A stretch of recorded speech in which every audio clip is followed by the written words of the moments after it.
Hey guys, this is HD and I'm here with Husky. Today we're going to be casting a game between PainUser and Halu. Don't know too much about Halu, but I do know that this was highly recommended by you guys on YouTube, so I want to thank you guys for submitting all these awesome replays to us. So every time you guys submit a really cool game, we'll be sure to cast it. And of course, if you guys aren't subscribed to Husky, make sure to check him out. It is youtube.com/Husky StarCraft. And with that, I'll let Husky take it away. Hey, what is going on, everyone? I actually, like HD said, I don't know anything about Halu or Halu. I'll probably end up saying Halu, and HD will probably say it differently, just like Dimaga and, how do you say it, HD? Dimaga. Yeah, see, we could not be more different in that regard. But either way, it is a Protoss versus Terran, one of my favorite matchups. And I don't know if you mentioned this, but this map, not the most popular map out there. Just the map design and rush distance is really unconventional. And if you look at the expansions, there are, for people who haven't seen this map, there are two really large entrances to these expansions. So you don't see fast expansion builds quite nearly as often on this map for that reason, but I definitely wouldn't say that we're not going to see it for that reason. But again, a lot of people in the competitive scene don't really like this map, but we have seen some good games. Don't you have a couple of games on this map, HD, that are like way epic?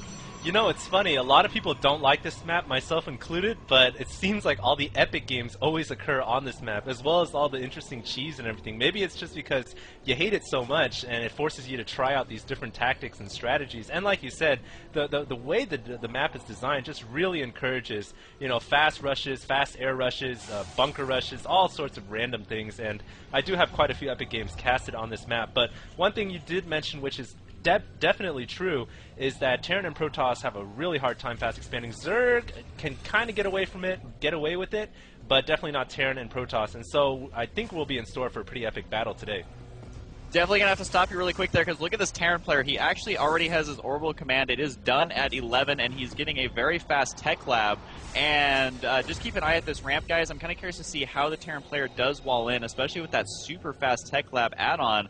Really curious to see exactly what they're going to do here. The Reaper, though, is on the way, which Reapers on this map are extremely common because, like we've kind of mentioned, the air rush distance is very short between the two bases, and Reapers are almost a flying unit because they can hop up and down everything. So the Reaper's probably going to run directly through the center of the map and do some harassment. A second Reaper on the way, and Reaper harassment can be effective on here. You can micro those things around, so this Protoss player definitely going to have to get something on the way, and he doesn't have a ranged unit even making yet. It just now started. So we'll see, though, once the Reaper pops out, how much damage it can do. Definitely, and I think the one thing that Halu's got going for him, if Reapers were to come into his base, which it does look like one is on the way, kind of just pausing in the middle, he does have a Stalker. Stalkers are pretty good against Reapers, and look at this! A bunker being built right outside the Protoss main, and I'm not sure, can Reapers get inside a bunker?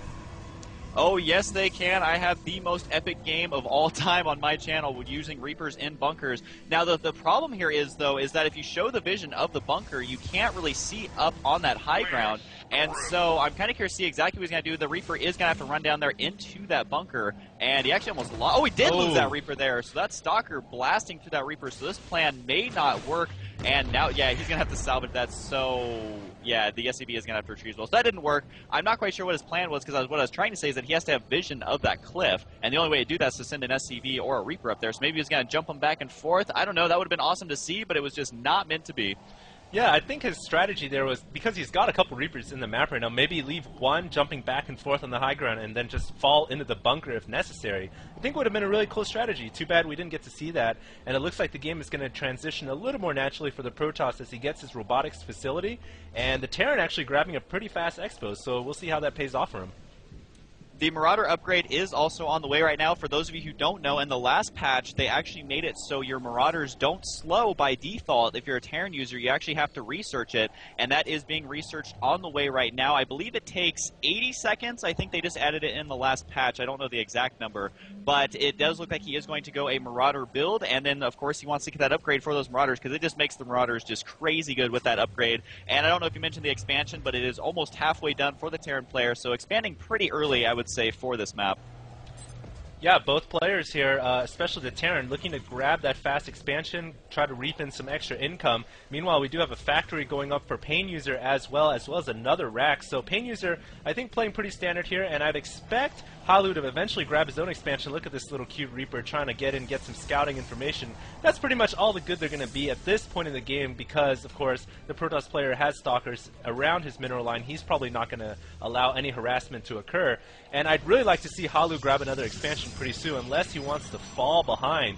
Looking at the income tab, it looks like Terran player actually pretty even right now. Terran might be a little bit behind, but as soon as that orbital command finishes and that second mineral line gets saturated, then PainUser is going to definitely have a much larger income and more of a force that Halu is going to have to reckon with.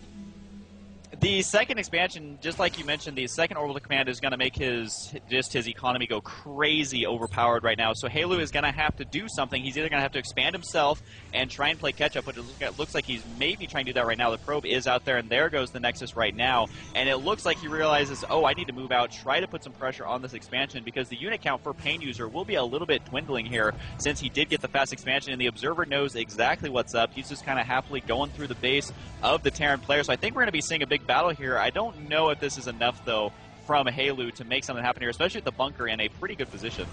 I also like how the Reaper here has been left at the 3 o'clock, just right at that watchtower, saw exactly what's happening. All these forces moving in. Oh no, the Stalker is going to get taken out as the Marauder's concussion grenades finish just in time. And now PainUser can just easily micro away from these Zealots without a worry at all. I mean, that concussion grenade upgrade just absolutely makes Marauders a huge pain to deal with if you're a Protoss player. And now Halu forced to fall back, but he does have a Warp Prism. Whoa, I didn't expect to see a Warp Prism this early on. I thought we might have seen an Immortal come out. Don't usually see a Warp Prism come out that quickly from the robotics facility, and now we might see some really tricky, some really interesting dropship play as the game continues to advance forward. One thing Halu needs to do is start to get that expansion saturated, maybe get some cannons up in case of a possible Hellion push on that natural expansion. We'll see, though, as PainUser, using these Reapers very wisely on these Xel'Naga watchtowers, continues to keep map control. To be completely honest, I'm actually surprised that he would get that Warp Prism so early, like you mentioned, and then not just drop him right in the main. Yeah, there's one missile turret there, but the majority of PainUser's army was out of position because they've been running across the map the entire time, even stimming to try and get over here a lot more quicker. I don't know if I said that correctly, but either way, he's going to run in here, snipe 1-4 transferring probe, and is actually going to blast through the shields of this Immortal. Is he actually going to get that Immortal? I think he's... Oh, that was close. 10 HP left. Almost getting a free Immortal kill there, and the Reaper trying to finish the job, but no can do there. And so that was kind of random that he just ran in there with Stem for really no reason. But what I wanted to say is I'm kind of surprised he didn't use this Warp Prism to drop into the main because those units were out of position, but there are triple starports on the way, so the options are limitless here for PainUser, as I'm kind of curious to see what he's going to be massing right now from these triple starports. Wow, looks like we're seeing 2 tech labs already. Could be Banshees coming out, and yes, there is one Banshee already from one of the starports. So it almost looks like PainUser here making a complete transition from what seemingly seemed like to Halu a standard build into triple port rush, and it might be very damaging if Halu doesn't respond correctly, and he's not able to deal with these Banshees. One thing I do want to call to your guys' attention is PainUser lifted off this factory. He's not using it for Hellions, which I've seen Hellions be extremely effective on this map, especially raiding those Protoss Expos. So PainUser opting not to go that route, opting instead to go for triple port Banshee if this last starport builds a tech lab, of course. And now PainUser going for 2 additional racks. I'm really confused. Looks like PainUser trying to go for a nice mix here, and possibly after this Banshee rush, going to start pumping out Marines and Marauders out of his Raxes. My only guess is that he is using money hacks right now. I don't know how he's going to afford to be able to produce from 3 starports and the 4 gateways. And another thing I want to mention is, I don't know if you caught a glimpse of it yet, but the Ghost Academy just now finishing. I mean, all this stuff does not come cheap, all these tech units. And there is a Ghost on the way, and Ghosts are 150 minerals, 150 gas. So on top of all the stuff he's making, he is forced to grab another expansion, which we're seeing go down right now. But that is going to leave him extremely exposed because there's 2 major fronts you can actually attack from once they take that double expo, and the Warp Prism is going up here onto the top left side, and I think other than that, though, they're just going to be both macroing up. It's going to be really hard, I think, for Halu to get the right unit mixture, because there's going to be Banshees, and then I don't know what's all going to be made from these from the barracks, but it's going to be a pretty big army, especially if that expansion gets up and it is almost completed. Yeah, I think PainUser right now is going to try to use Banshees maybe when the battle occurs to snipe out High Templar. That's what I would do if I was a Terran player.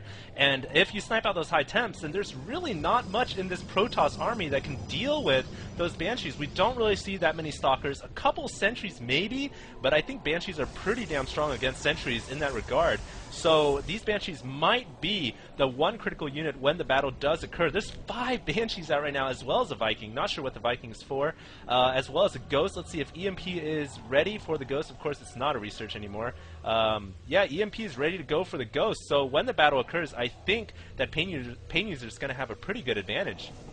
He definitely does have enough energy now for that EMP, and I agree he will be able to snipe those High Templars, kind of use them like Mutilus from StarCraft 1 and a Protoss versus Zerg, where you would just fly him in, snipe the High Templars, and then fly away. And for those who also don't